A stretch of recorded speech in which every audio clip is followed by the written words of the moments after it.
Syria was struck with over 100 missiles on Friday after the United States, Britain, and France launched precision airstrikes at targets in that country. The attack was in response to the government's recent alleged chemical attack on civilians and aimed at sending a strong message to the Bashar al-Assad regime. Cha Sang-mi has more on whether the strikes would have also alarmed North Korea.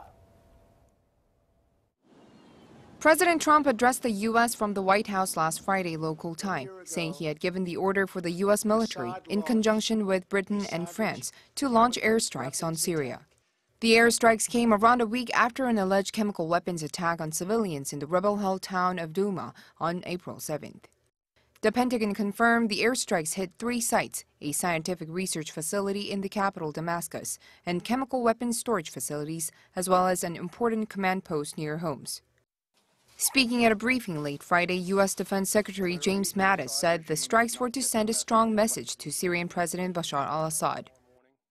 But right now, this is a one-time shot, and I believe that it sent a very strong message to dissuade him, to deter him from doing this again. And there's some debate over that message and whether it was simply targeting the Syrian president or also aimed at North Korean leader Kim Jong-un ahead of the expected U.S.-North Korea summit.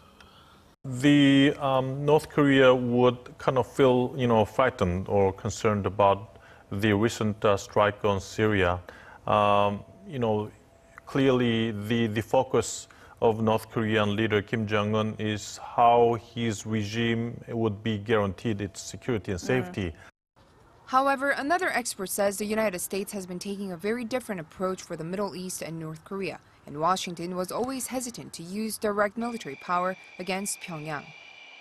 There was always a very wide divergence between the U.S. policies toward the Middle East and North Korea than in the case of North Korea, even if there was some need to react to North Korean challenges, always the U.S. avoided to use military force.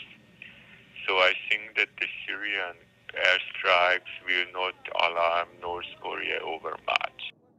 The expert added that rather than the airstrikes against Syria, Pyongyang will be more interested in the U.S. relationships with Russia and China, and that the U.S. trade war with China and confrontation with Russia over Syria could benefit Pyongyang when it comes to negotiations with Washington. Cha Sang-mi, Arirang News.